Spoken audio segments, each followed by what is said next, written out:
أعوذ بالله من الشيطان الرجيم. بسم الله الرحمن الرحيم. لا يحب الله الجهر بالسوء من القول إلا من ظلم، وكان الله سميعا عليما. إن تبدوا خيرا أو تخفوه أو تعفوا عن سوء فإن الله كان عفوا قديرا. إن الذين يكفرون بالله ورسله ويريدون أن يفرقوا بين الله ورسله ويقولون نؤمن ببعض ونكفر ببعض ويريدون أن يتخذوا بين ذلك سبيلا، أولئك هم الكافرون حقا، وأعتدنا للكافرين عذابا مهينا. والذين آمنوا بالله ورسله ولم يفرقوا بين أحد منهم أولئك سوف يؤتيهم أجورهم، وكان الله غفورا رحيما. يسألك أهل الكتاب أن تنزل عليهم كتابا من السماء، فقد سألوا موسى أكبر من ذلك فقالوا أرنا الله جهرة فأخذتهم الصاعقة بظلمهم، ثم اتخذوا العجل من بعد ما جاءتهم البينات فاعفونا عن ذلك وآتينا موسى سلطانا مبينا. ورفعنا فوقهم الطور بميثاقهم وقلنا لهم ادخلوا الباب سجدا وقلنا لهم لا تعدوا في السبت وأخذنا منهم ميثاقا غليظا. فبما نقضهم ميثاقهم وكفرهم بآيات الله وقتلهم الأنبياء بغير حق وقولهم قلوبنا غلف، بل طبع الله عليها بكفرهم فلا يؤمنون إلا قليلا.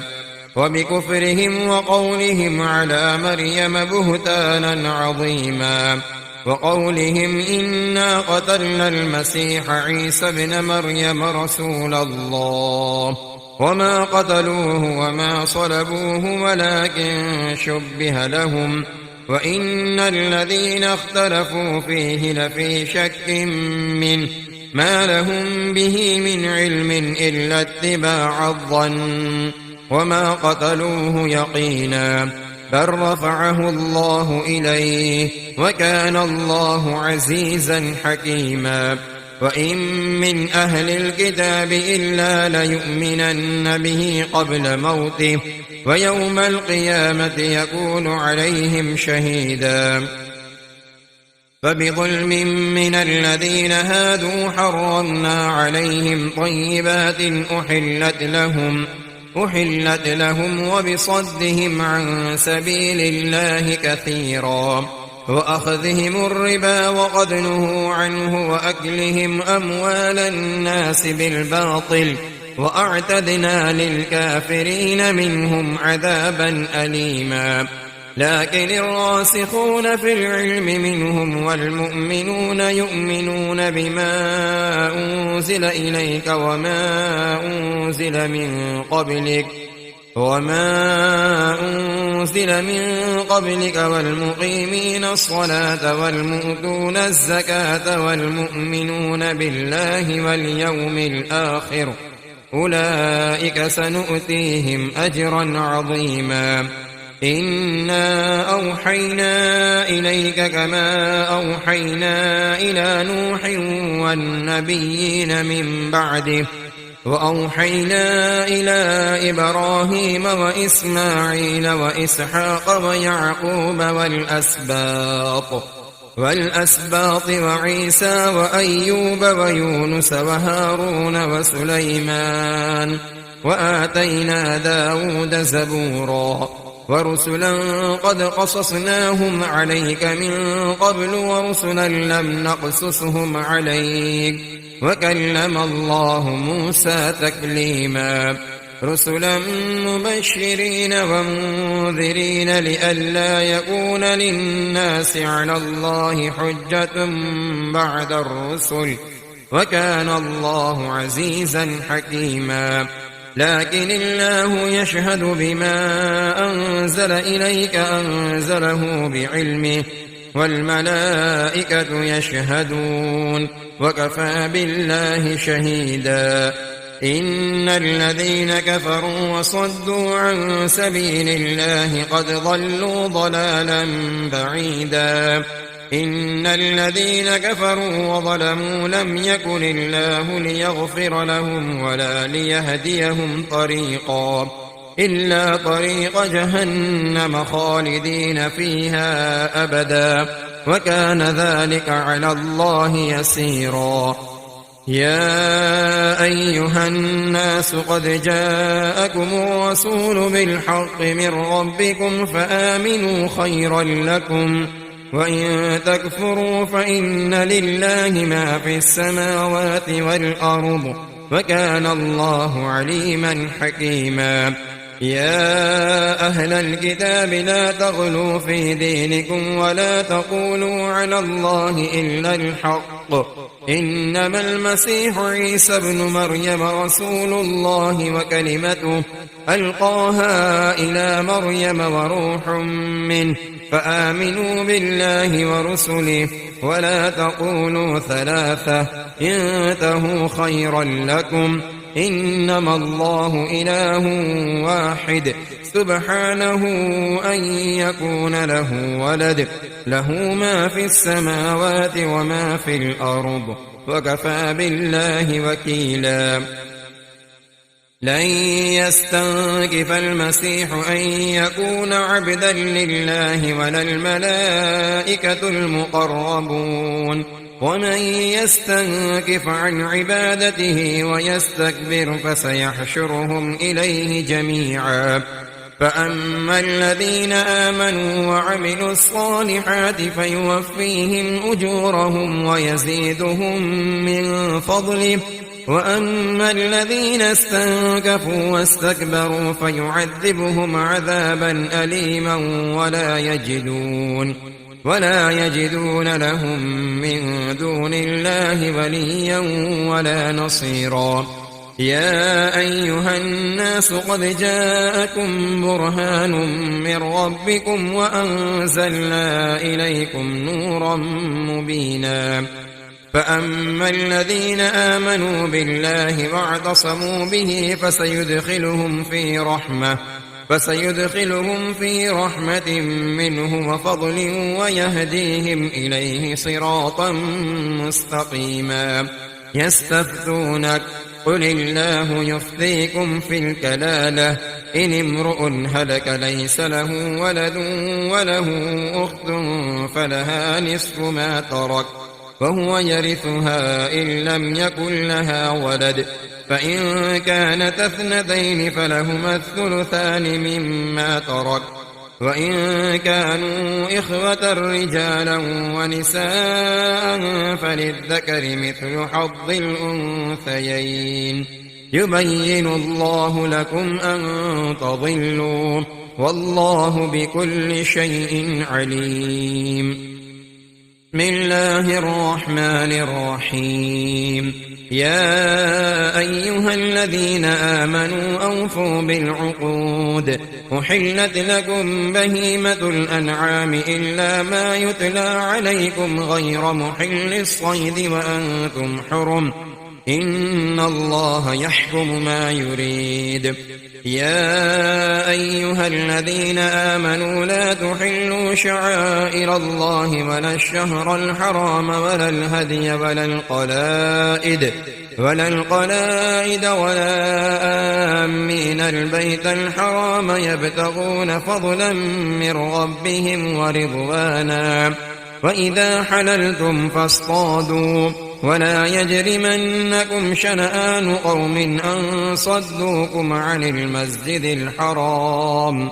المسجد الحرام أن تعتدوا، وتعاونوا على البر والتقوى ولا تعاونوا على الإثم والعدوان، واتقوا الله إن الله شديد العقاب.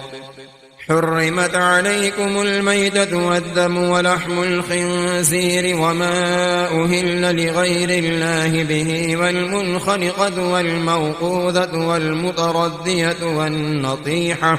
والنطيحة وما أكل السبع إلا ما ذكيتم وما ذبح على النسب وأن تستقسموا بالأزلام ذلكم فسق. اليوم يئس الذين كفروا من دينكم فلا تخشوهم واخشون.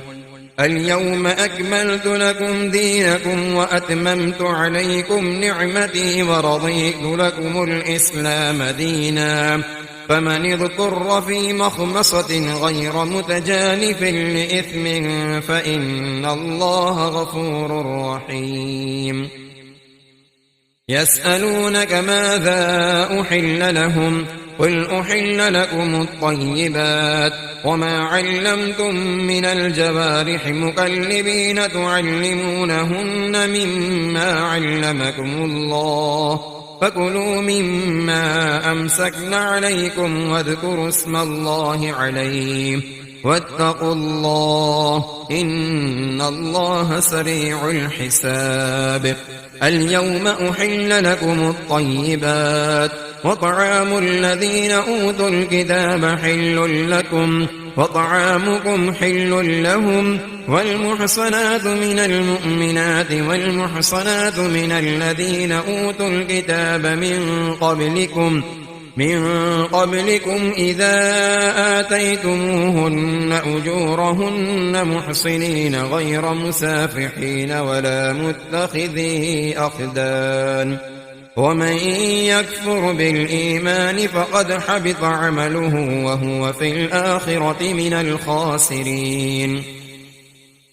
يا أيها الذين آمنوا إذا قمتم إلى الصلاة فاغسلوا وجوهكم وأيديكم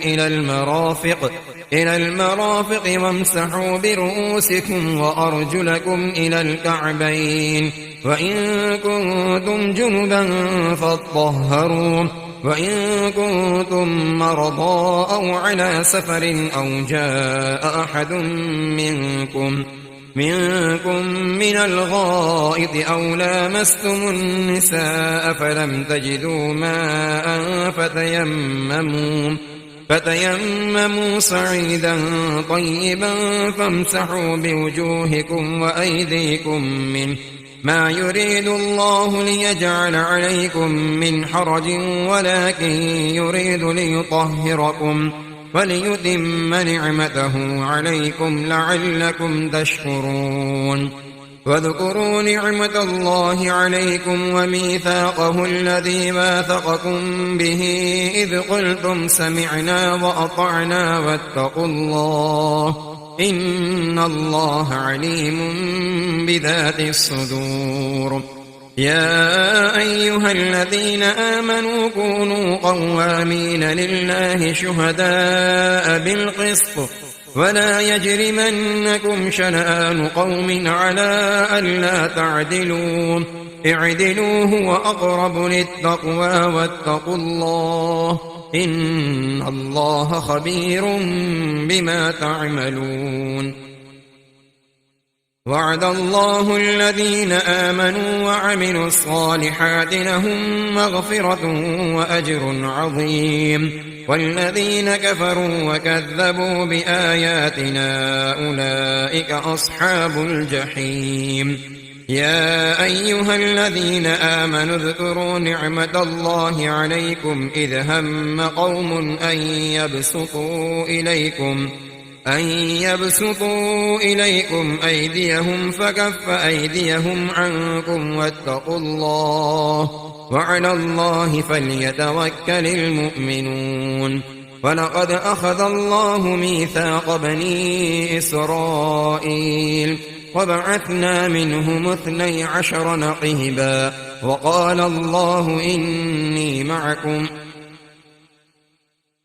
لئن أقمتم الصلاة وآتيتم الزكاة وآمنتم برسلي وعزرتموهم وأقرضتم الله قرضا حسنا لأكفرن عنكم سيئاتكم ولأدخلنكم جنات تجري من تحتها الأنهار فمن كفر بعد ذلك منكم فقد ضل سواء السبيل فبما نقضهم ميثاقهم لعناهم وجعلنا قلوبهم قاسية يحرفون الكلم عن مواضعه ونسوا حظا مما ذكروا به ولا تزال تطلع على خائنة منهم إلا قليلا منهم فاعف عنهم واصفح إن الله يحب المحسنين ومن الذين قالوا إنا نصارى أخذنا ميثاقهم فنسوا حظا مما ذكروا به فأغرينا بينهم العداوة والبغضاء إلى يوم القيامة وسوف ينبئهم الله بما كانوا يصنعون يا أهل الكتاب قد جاءكم رسولنا يبين لكم كثيرا مما كنتم تخفون من الكتاب ويعفو عن كثير قد جاءكم من الله نور وكتاب مبين يهدي به الله من اتبع رضوانه سبل السلام ويخرجهم من الظلمات إلى النور بإذنه ويهديهم إلى صراط مستقيم لقد كفر الذين قالوا إن الله هو المسيح ابن مريم قل فمن يملك من الله شيئا إن أراد أن يهلك المسيح ابن مريم وأمه ومن في الأرض جميعا ولله ملك السماوات والأرض وما بينهما يخلق ما يشاء والله على كل شيء قدير وقالت اليهود والنصارى نحن أبناء الله وأحباؤه قل فلم يعذبكم بذنوبكم بل أنتم بشر ممن خلق يغفر لمن يشاء ويعذب من يشاء ولله ملك السماوات والأرض وما بينهما وإليه المصير يا أهل الكتاب قد جاءكم رسولنا يبين لكم على فترة من الرسل أن تقولوا ما جاءنا من بشير ولا نذير فقد جاءكم بشير ونذير والله على كل شيء قدير وإذ قال موسى لقومه يا قوم اذكروا نعمة الله عليكم إذ جعل فيكم أنبياء وجعلكم ملوكا وآتاكم ما لم يؤت أحدا من العالمين يا قوم ادخلوا الأرض المقدسة التي كتب الله لكم ولا ترتدوا على أدباركم فتنقلبوا خاسرين قالوا يا موسى إن فيها قوما جبارين وإنا لن ندخلها حتى يخرجوا منها فإن يخرجوا منها فإنا داخلون قال رجلان من الذين يخافون أنعم الله عليهم ادخلوا عليهم الباب فإذا دخلتموه فإنكم غالبون وعلى الله فتوكلوا إن كنتم مؤمنين قالوا يا موسى إنا لن ندخلها أبدا ما داموا فيها ما داموا فيها فاذهب أنت وربك فقاتلا إنا هاهنا قاعدون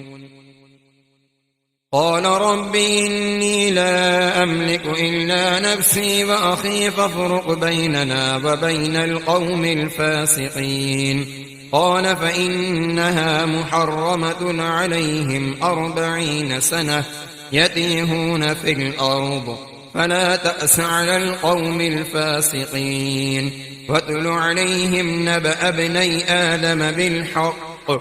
إذ قربا قربانا فتقبل من أحدهما ولم يتقبل من الآخر قال لأقتلنك قال إنما يتقبل الله من المتقين لئن بسطت إلي يدك لتقتلني ما أنا بباسط يدي إليك لأقتلك إني أخاف الله رب العالمين إني أريد أن تبوء بإثمي وإثمك فتكون من أصحاب النار وذلك جزاء الظالمين فطوعت له نفسه قتل أخيه فقتله فأصبح من الخاسرين فبعث الله غرابا يبحث في الأرض ليريه كيف يواري سوءة أخيه قال يا ويلتى أعجزت أن أكون مثل هذا الغراب فأواري سوءة أخي فأصبح من النادمين من أجل ذلك كتبنا على بني إسرائيل أنه من قتل نفسا بغير نفس أو فساد في الأرض فكأنما قتل الناس جميعا ومن أحياها فكأنما أحيا الناس جميعا ولقد جاءتهم رسلنا بالبينات ثم إن كثيرا منهم بعد ذلك في الأرض لمسرفون إنما جزاء الذين يحاربون الله ورسوله ويسعون في الأرض فسادا أن يقتلوا أو يصلبوا أو تقطع أيديهم وأرجلهم من خلاف أو ينفوا من الأرض ذلك لهم خزي في الدنيا ولهم في الآخرة عذاب عظيم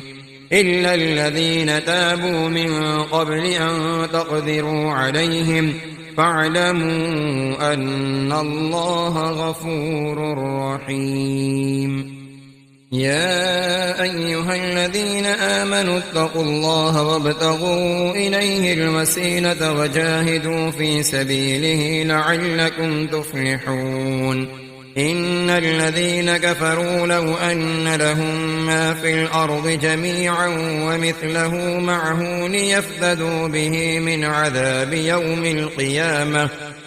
عذاب يوم القيامة ما تقبل منهم ولهم عذاب أليم يريدون أن يخرجوا من النار وما هم بخارجين منها ولهم عذاب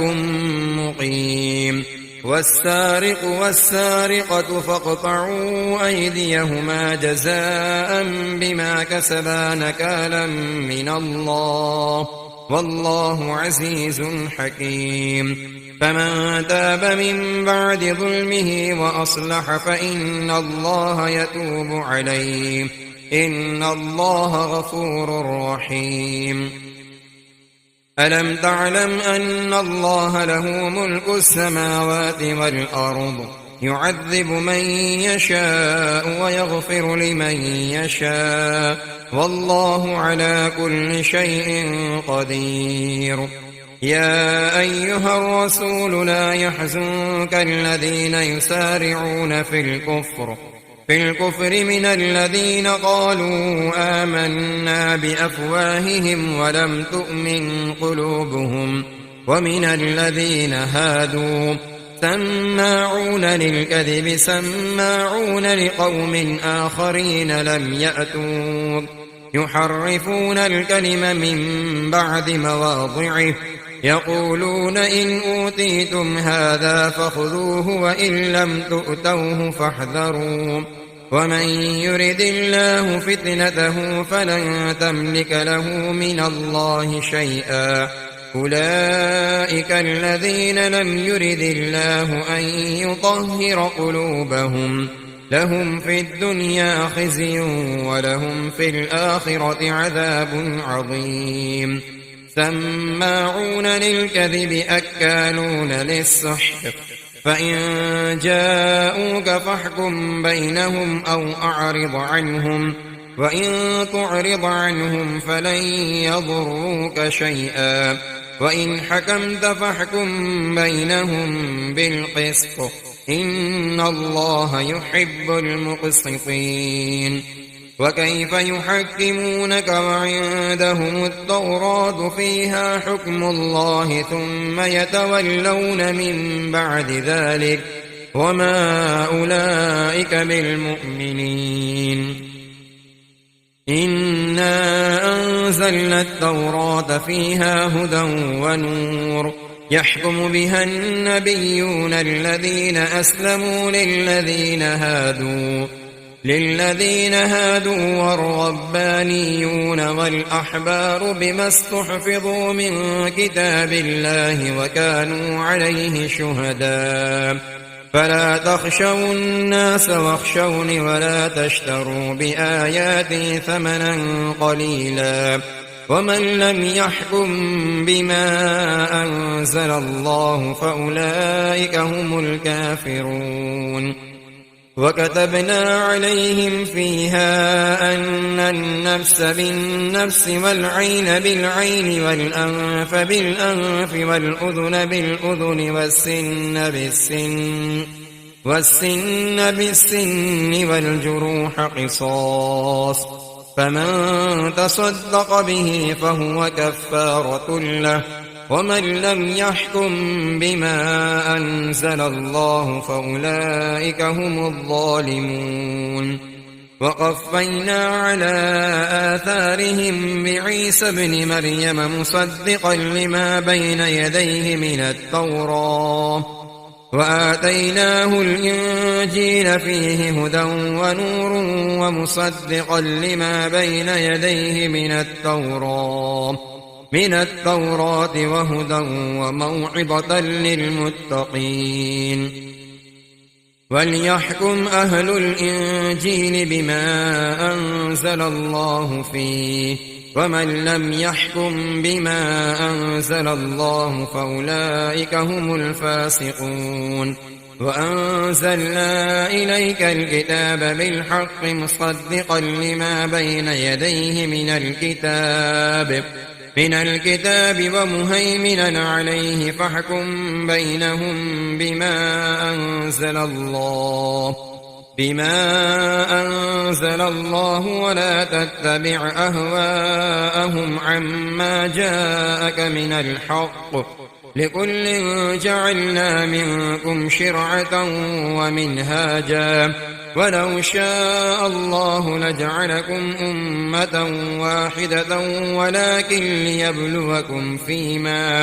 فيما آتاكم فاستبقوا الخيرات إلى الله مرجعكم جميعا فينبئكم بما كنتم فيه تختلفون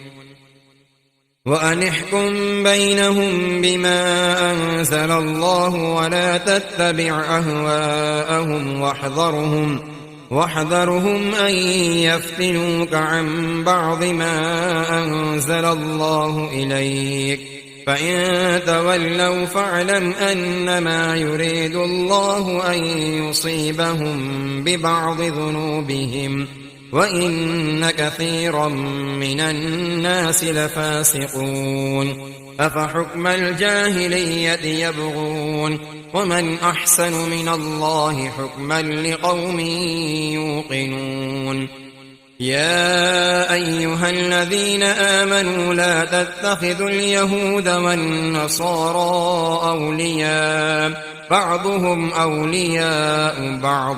ومن يتولهم منكم فإنه منهم إن الله لا يهدي القوم الظالمين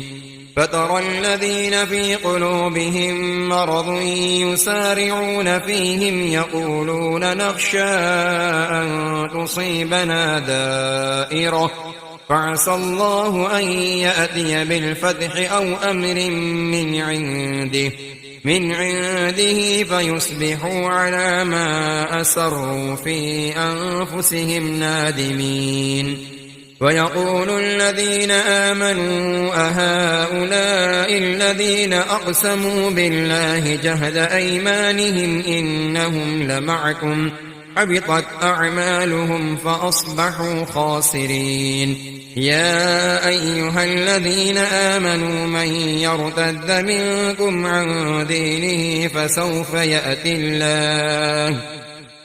يأتي الله بقوم يحبهم ويحبونه أذلة على المؤمنين أعزة على الكافرين يجاهدون في سبيل الله ولا يخافون لومة لائم ذلك فضل الله يؤتيه من يشاء والله واسع عليم إنما وليكم الله ورسوله والذين آمنوا الذين يقيمون الصلاة ويؤتون الزكاة وهم راكعون ومن يتول الله ورسوله والذين آمنوا فإن حزب الله هم الغالبون يا أيها الذين آمنوا لا تتخذوا الذين اتخذوا دينكم هزوا ولعبا من الذين أوتوا الكتاب من قبلكم والكفار أولياء واتقوا الله إن كنتم مؤمنين وإذا ناديتم إلى الصلاة اتخذوها هزوا ولعبا ذلك بأنهم قوم لا يعقلون قل يا أهل الكتاب هل تنقمون منا إلا أن آمنا بالله وما أنزل إلينا وما أنزل من قبل وأن أكثركم فاسقون قل هل أنبئكم بشر من ذلك مثوبة عند الله بل لعنه الله وغضب عليه وجعل منهم القردة والخنازير وعبد الطاغوت أولئك شر مكانا وأضل عن سواء السبيل وإذا جاءوكم قالوا آمنا وقد دخلوا بالكفر وهم قد خرجوا به والله أعلم بما كانوا يكتمون وترى كثيرا منهم يسارعون في الإثم والعدوان وأكلهم السحت لبئس ما كانوا يعملون لولا ينهاهم الربانيون والأحبار عن قولهم الإثم وأكلهم السحت لبئس ما كانوا يصنعون وقالت اليهود يد الله مغلولة غلت أيديهم ولعنوا بما قالوا بل يداه مبسوطتان ينفق كيف يشاء وليزيدن كثيرا منهم ما أنزل إليك من ربك طغيانا وكفرا وألقينا بينهم العداوة والبغضاء إلى يوم القيامة كلما أوقدوا نارا للحرب أطفأها الله ويسعون في الأرض فسادا والله لا يحب المفسدين ولو أن أهل الكتاب آمنوا واتقوا لكفرنا عنهم سيئاتهم ولأدخلناهم جنات النعيم ولو أنهم أقاموا التوراة والإنجيل وما أنزل إليهم من ربهم لأكلوا من فوقهم ومن تحت أرجلهم منهم أمة مقتصدة وكثير منهم ساء ما يعملون يا أيها الرسول بلغ ما أنزل إليك من ربك وإن لم تفعل فما بلغت رسالته والله يعصمك من الناس إن الله لا يهدي القوم الكافرين قل يا أهل الكتاب لستم على شيء حتى تقيموا التوراة والإنجيل وما أنزل إليكم من ربكم وليزيدن كثيرا منهم ما أنزل إليك من ربك طغيانا وكفرا فلا تأس على القوم الكافرين إن الذين آمنوا والذين هادوا والصابئون والنصارى من آمن بالله واليوم الآخر وعمل صالحا فلا خوف عليهم ولا هم يحزنون لقد أخذنا ميثاق بني إسرائيل وأرسلنا إليهم رسلا كلما جاءهم رسول بما لا تهوى أنفسهم فريقا كذبوا وفريقا يقتلون وحسبوا ألا تكون فتنة فعموا وصموا ثم تاب الله عليهم ثم عموا وصموا كثير منهم والله بصير بما يعملون لقد كفر الذين قالوا إن الله هو المسيح ابن مريم وقال المسيح يا بني إسرائيل اعبدوا الله ربي وربكم إنه من يشرك بالله فقد حرم الله عليه الجنة ومأواه النار وما للظالمين من أنصار لقد كفر الذين قالوا إن الله ثالث ثلاثة وما من إله إلا إله واحد وإن لم ينتهوا عما يقولون ليمسن الذين كفروا منهم عذاب أليم أفلا يتوبون إلى الله ويستغفرونه والله غفور رحيم ما المسيح ابن مريم إلا رسول قد خلت من قبله الرسل وأمه صديقة كانا يأكلان الطعام انظر كيف نبين لهم الآيات ثم انظر أنا يؤفكون قل أتعبدون من دون الله ما لا يملك لكم ضرا ولا نفعا والله هو السميع العليم قل يا أهل الكتاب لا تغلوا في دينكم غير الحق ولا تتبعوا أهواء قوم قد ضلوا من قبل وأضلوا كثيرا وضلوا عن سواء السبيل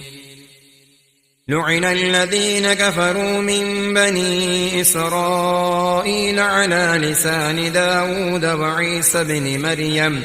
ذلك بما عصوا وكانوا يعتدون كانوا لا يتناهون عن منكر فعلوه لبئس ما كانوا يفعلون ترى كثيرا منهم يتولون الذين كفروا لبئس ما قدمت لهم أنفسهم أن سخط الله عليهم وفي العذاب هم خالدون ولو كانوا يؤمنون بالله والنبي وما أنزل إليه ما اتخذوهم أولياء ولكن كثيرا منهم فاسقون لتجدن أشد الناس عذابة للذين آمنوا اليهود والذين أشركوا ولتجدن أقربهم مودة للذين آمنوا الذين قالوا إنا نصارى ذلك بأن منهم قسيسين ورهبانا وأنهم لا يستكبرون